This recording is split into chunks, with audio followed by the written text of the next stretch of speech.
Shalom saudaraku yang terkasih di dalam Kristus. Berjumpa lagi dengan saya di Karyaku Channel. Besar harapan saya, kita semua dalam keadaan baik dan sehat-sehat saja. Kali ini kita membahas tentang ceritakan dan beritahu. Lukas 8, 26, 39. Dikenal oleh banyak orang tentu menyenangkan. Namun banyak orang yang mengenal kita tidaklah lebih penting daripada sebagai apa kita dikenal oleh orang lain.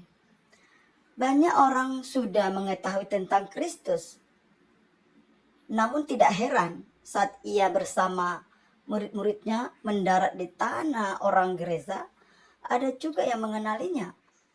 Hanya saja kali ini yang mengenalinya bukan manusia, melainkan setan-setan yang merasuki seorang laki-laki. Saat itu ia melihat Yesus, ia berteriak dan sujud di hadapan Yesus karena ia mengenalinya sebagai Yesus anak Allah yang maha tinggi. Sekali lagi Yesus melakukan mujizatnya, dan yang menyaksikan mujizat itu bukan hanya murid-muridnya, tetapi juga para penjaga ternak. Mereka kemudian menceritakan peristiwa itu kepada orang-orang di kota dan di desa sekitarnya. Juga menceritakan bagaimana Yesus menyelamatkan laki-laki itu. Namun mereka meminta Yesus pergi karena mereka mengenalinya bukan sebagai penyelamat, melainkan pembawa malapetaka. Karena di sini saudaraku, laki-laki yang kerasukan setan tadi, setan-setannya Tuhan ya suruh setan-setan itu ke ternak tadi. Demikian pula laki-laki yang telah bebas dari setan-setan itu pulang ke rumahnya untuk menceritakan apa yang telah Allah lakukan, dan ia memberitahu keluarganya tentang Yesus. Saat itu ia rindu untuk menyertai Yesus. Hal itu karena ia mengenalnya sebagai juru selamat. Melalui peristiwa ini, di satu sisi Yesus menunjukkan kuasanya sebagai anak Allah yang maha tinggi. Di sisi lain ia juga mengajarkan tugas pemberitaan Injil. Ia tidak hanya memanggil kita untuk menjadi muridnya yang mendengarkannya, tetapi juga yang menjalankan amanat agung, yakni mengajarkan segala sesuatu yang ia perintahkan kepada kita. Hal ini Matius 28 ayat 20. Saat kita sudah mengalami kasih Allah yang memulihkan kita, haruslah kita menceritakan dan memberitakannya kepada semua orang, baik itu keluarga, kenalan, sahabat, rekan kerja, atasan, maupun orang-orang yang belum mengenal kita. Perhatikanlah Kristus kepada banyak orang yang banyak tempat.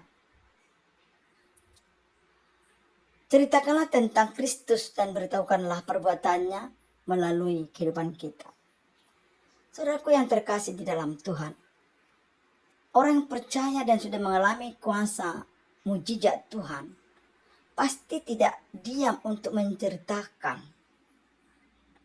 akan kuasanya dalam hidupnya.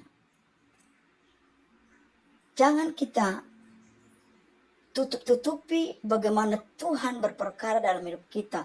Sekecil apapun pertolongan, mujizat kuasa Tuhan yang sudah nyatakan bagi kita, mari kita menceritakan. Mungkin melalui media kita, atau ada teman kita dekat, mari kita ceritakan betapa dahsyatnya Allah, betapa luar biasanya Allah dalam hidup kita. Mungkin bagi orang, sepele kali pun itu diceritakan, hal itu pun ceritakan, tidak masalah.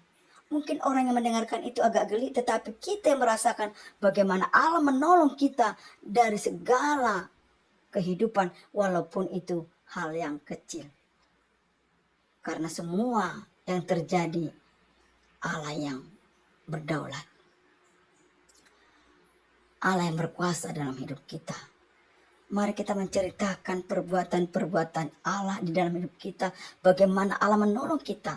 Ya hal sekecil aja. Bagaimana Tuhan membangunkan kita dari tempat tidur hingga kita tubuh yang sehat, kuat. Ini juga mujizat Tuhan yang kita alami. Tuhan sudah menyertai, menjaga kita di sepanjang beristirahat. Tetapi kita bangun dengan tubuh yang sehat dan tubuh yang kuat. Demikian firman Tuhan. Tuhan Yesus memberkati kita. Shalom, sampai jumpa lagi di konten berikutnya.